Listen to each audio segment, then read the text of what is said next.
ធ្លាក់សរមាស់ធំក្លិនកើតមានផ្សិតនៅតំបន់ទ្វាមីបើសិនជាបងប្អូនទុកយូរតើនឹងមានផលប៉ះពាល់អ្វីខ្លះចំពោះការធ្លាក់សជាទូទៅគឺស្ត្រីតែងតែមានការធ្លាក់ស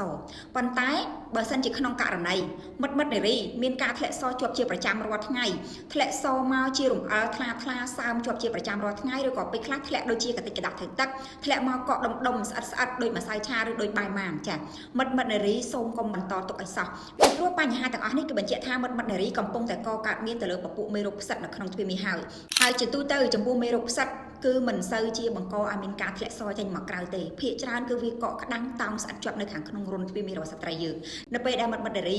មានការញ៉ាំចំណីអាហារអីខុសគឺនឹងចាប់ផ្ដើមមានការរមាស់ស្គៀបខុសពីធម្មតាតែម្ដងបើសិនជាអ្នកដែលគាត់មានដៃគូវិញគឺបង្កទៅជាមានបញ្ហាក្តៅក្រហាយឬក៏បាត់បង់ចំណង់ផ្លូវភេទពេលរស់នៅជាមួយដៃគូទ្វាមីគឺស្ងួតមិនមានសំណើមមិនមានទឹករំអិលអញ្ចឹងបើសិនជាមិត្តនារីកំពុងតែមានរោគសញ្ញាទាំងអស់នេះសូមប្រញាប់ក្នុងការស្វែងរកដំណោះស្រាយហើយចំពោះវិធីក្នុងការដោះស្រាយបើសិនជាបងប្អូនប្រើថ្នាំនេះហើយមិនត្រូវប្រើថ្នាំនោះហើយមិនត្រូវកុំតន់អស់សង្ឃឹមបងប្អូនអាចងាកមកសាកជាមួយនឹង Femini បានគឺល្អខ្លាំងមែនទែន Femini គឺជាប្រភេទ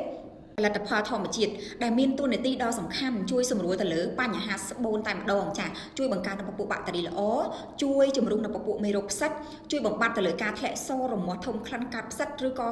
ការឡើងហើមឡើងពងកទួលនៅលើតំបន់ពិសេសនេះគឺជួយបំបត្តិទៅវិញអ្វីដែលសំខាន់គឺជួយបង្រួមរឹតបន្តឹងទៅលើសាច់ដុំទ្វាមីជញ្ជាំងទ្វាមីហើយក៏ជួយការពារទៅលើបញ្ហាស្រុតស្បូនលាន់ស្បូនលួនស្បូនបានយ៉ាងមានប្រសិទ្ធភាពបើសិនជាបងប្អូនចង់ដឹងឲ្យកាន់តែច្បាស់បងប្អូនអាចឆាតចូល page ឬក៏អាច add មកតាម Telegram របស់នាងខ្ញុំផ្ទាល់បាន